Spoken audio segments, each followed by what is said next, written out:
So hello everyone. तो आपको लग रहा है कि भैया क्लास लेके आएंगे, तो क्लास नहीं है आपका। देखिए कल आपका एग्जाम है, यानी कि बायोलॉजी का एग्जाम जो होने वाला है, तो उसके लिए एकदम पूरा एकदम निश्चिंत हो जाइए और अपने पूरी नींद लेने के बाद ही एग्जाम देने जाइएगा। ठीक है, देखिए हमारे तरफ से एक अंतिम सुझाव आपके लिए। ठीक है, हमेशा ध्यान रखिएगा कि एग्जाम में अगर आप टेंशन में आ गए तो फिर आपका एग्जाम खराब जाने वाला है। देखिए अंतिम सुझाव के तौर पर 5 बातें को लेकर आ गए जो आपके एग्जाम में जाने से पहले देखना एकदम जरूरी है। ठीक है, तो फटाफट समझ लेते कि सुझाव क्या है। देखिए तो एग्जाम अगर आपका है तो देखिए एकदम सुझाव को मानते हुए चलना। क्या कर रहा है हमारा पहला सुझाव? देखिए सबसे पहले वो क्या करना कि एग्जामिनेशन हॉल में टेंशन नहीं लेना। सबसे पहले टाइम से एग्जामिनेशन हॉल में पहुंच जाना ना। आप किसी बाहरी के चक्कर में नहीं रहिएगा, आपको समय से एग्जामिनेशन हॉल में पहुंच जाना, क्योंकि कल पहला दिन है ना। आपका बायोलॉजी का जो एग्जाम है पहले दिन है, तो इसलिए क्या करेंगे, टाइम से एग्जामिनेशन हॉल में पहुंच जाएंगे। ठीक है, अगला सुझाव क्या कहता है? देखिए अगला सुझाव आपका कि भैया जब भी ओएमआर सीट मिले, आंसर सीट मिले, तो उसको एकदम ध्यान से भरना है। ऐसा नहीं गलती कर देंगे भरते हो कि भाई गलत हो गया तो फिर मैडम से मांगेंगे मैम कहाँ व्हाइटनर कहाँ है। तो हमेशा ध्यान रखना है कि हमेशा अपने रोल नंबर को, रोल कोड को देखकर कहाँ क्या भरना है। आंसर अधिकांश बच्चे करते क्या है कि कॉपी नंबर में आंसर सीट नंबर भर देते हैं और आंसर सीट नंबर में कॉपी नंबर भर देते हैं। तो ये गलती नहीं कीजिएगा, नहीं तो आपका एग्जाम रिजल्ट पेंडिंग में जाने की संभावना है। ठीक है, तो आपको सेकंड में क्या ध्यान रखना है कि जब भी आपको ओएमआर सीट मिले, क्वेश्चन सीट मिले, तो जो भी भरना होगा पूछ के भरेंगे। पहला दिन है, किसी प्रकार का कोई रिस्क नहीं लेंगे, क्योंकि यदि कल आपका खराब चला गया तो आप पूरा एग्जाम में स्ट्रेस में रहिए कि भैया रिजल्ट खराब नहीं हो जाए, पेंडिंग में नहीं हो जाए। इस बात का विशेष रूप से ध्यान रखेंगे। ठीक है, दूसरा सुझाव क्या आपका कि भैया जब भी आंसर सीट मिलेगा या फिर ओएमआर सीट मिलेगा तो हम बढ़िया से भरने वाले, कोई आपको टेंशन लेने की जरूरी नहीं है। हम व्हाइटनर का इस्तेमाल कभी नहीं करने का सोचे, नहीं कभी करेंगे। क्लियर? चलिए अब देखिए तीसरा सुझाव के लिए क्या होने वाला है। तीसरा सुझाव कहता है कि सभी प्रश्नों का उत्तर देना, एग्जाम में एक भी क्वेश्चन नहीं छोड़ना। यदि आप एक क्वेश्चन छोड़ रहे तो समझिए कि आपका रैंक 1000 पीछे ले जाएगा, है ना। अगर आप एक क्वेश्चन छोड़ के आ रहे तो जो 450 नंबर आने वाला वो 400 के आसपास आ जाएगा। अगर 400 आने वाला होगा तो 350 के आसपास आ जाएगा। तो एग्जाम में क्वेश्चन छोड़ना इसका मतलब बेवकूफी करना है। ठीक है, एग्जाम में क्वेश्चन छोड़ना नहीं है, सबसे पहले उस क्वेश्चन को अटेम्प्ट करना जो आपको आ रहा है। ठीक है, तो एग्जाम में एक भी क्वेश्चन नहीं छोड़ना है। आपको एकदम प्रॉमिस करना है कि भैया कुछ भी हो जाए हमको जो आएगा वही बनाएंगे, नहीं आएगा वही बनाएंगे। ठीक है, तो एकदम ध्यान रखना एग्जाम में एक भी क्वेश्चन छोड़ना नहीं है। ठीक है, चौथा सुझाव यही कहता है कि भैया हमेशा वही सबसे पहले सवाल बनेगा जो आपको 100% आ रहे हैं। ठीक है, शुरुआत में अगर एग्जामिनर जो कॉपी चेक करने वाला अगर उसको पता चले कि बच्चा सब सवाल का जवाब सही से लिख रहा है, तो अगले जो क्वेश्चन होगा उसको चेक भी नहीं करता है ना, सीधा सही मार देगा। तो शुरुआत में हमेशा ध्यान रखेंगे, कहा नहीं जाता कि first impression is the last impression. तो हमेशा ध्यान रखेंगे कि आपको शुरुआत के सारे क्वेश्चन को एकदम सही सही बनाना, जो आपको आ रहा है उसी को बनाना है। ठीक है, प्रयास कीजिए क्वेश्चन सीक्वेंस से रहे, यानी 1 2 3 4 ऐसे रहे। अगर अदरवाइज नहीं रहे तो कोई इशू नहीं है ना। हमेशा ध्यान रखना सारे क्वेश्चन को बनाना है। सबसे पहले वो क्वेश्चन बनाएंगे जो आपको 100% आ रहे हैं। ठीक है, अब भैया जो नहीं आ रहा उसका क्या करेंगे? तो बउआ जो नहीं आ रहा उसके लिए देखिए, जो नहीं आ रहा उसको तो 100% बनाना, छोड़ना ही नहीं है। क्योंकि आप खुद सोचिए, अगर आपको कॉपी चेक करने के लिए दिया जाए, कोई बच्चा क्वेश्चन अटेम्प्ट ही नहीं करेगा तो उस पर नंबर कहां से रखा जाएगा? अगर अटेम्प्ट किया, अगर आपका 10 क्वेश्चन सही आ रहा है, उसमें आप 11वां नंबर क्वेश्चन गलती बना है, तो कॉपी चेक करने वाले 10 तक अगर ना पूरा चेक नहीं करते, चेक करने के बाद सही करते चले जाते हैं, उतना नोटिस नहीं कर पाएंगे। और आपका 11 नंबर जो सवाल है, अगर उसमें कुछ गलत भी है तो उतना इग्नोर करके क्या करेंगे, उसमें 2 नंबर 5 नंबर जो भी है उसमें दे सकते हैं। क्लियर है? तो हमेशा जो क्वेश्चन आए उसका उत्तर देना ही है। इसके अलावा जो नहीं है उसको भी बनाना है, उसको छोड़ना है ही नहीं। जो क्वेश्चन आपको नहीं है उसमें ज्यादा लिख देना, 2 लाइन 4 लाइन 5 लाइन। सबसे पहले क्वेश्चन को समझेंगे, क्वेश्चन क्या कर रहा है ना। जो क्वेश्चन नहीं आ रहा उसके लिए करना क्या है कि सबसे पहले क्वेश्चन को पढ़ेंगे।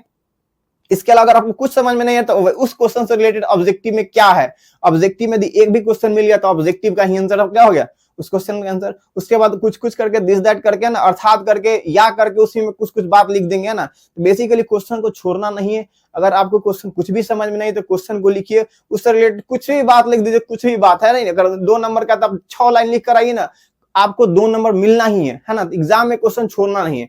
इसके अलावा यदि आपको लग रहा है कि हम क्वेश्चन जो बनाए एकदम थोड़ा सा गड़बड़ हो रहा है, तो आप 2-3 क्वेश्चन एक्स्ट्रा बना के आइए, लेकिन क्वेश्चन छोड़ना नहीं है। समझ में आ गया? आपको आधे प्रश्न में से 35 सब्जेक्ट में से 35 को यदि बना रहे तो आपको लग रहा है एक में डाउट है, तो आप उसमें से 40 बना दीजिए, लेकिन क्वेश्चन कम तो बनाना ही नहीं है। क्लियर है बात?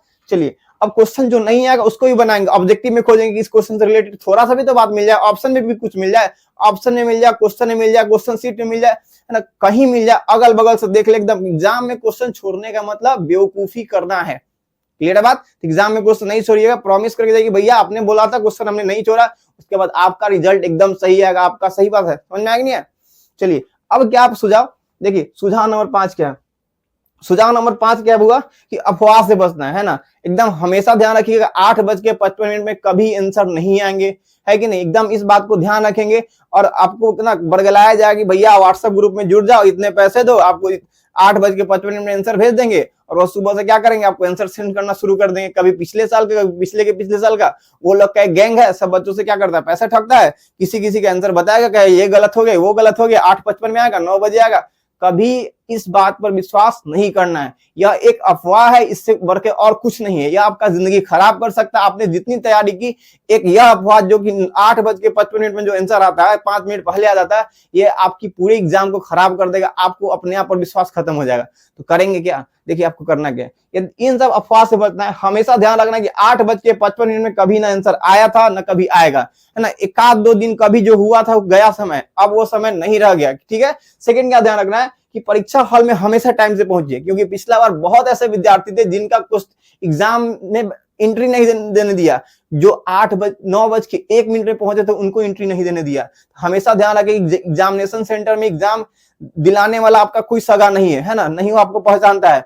हमेशा चाहे उसको जो निर्देश मिलेंगे उसी निर्देश का पालन करेगा।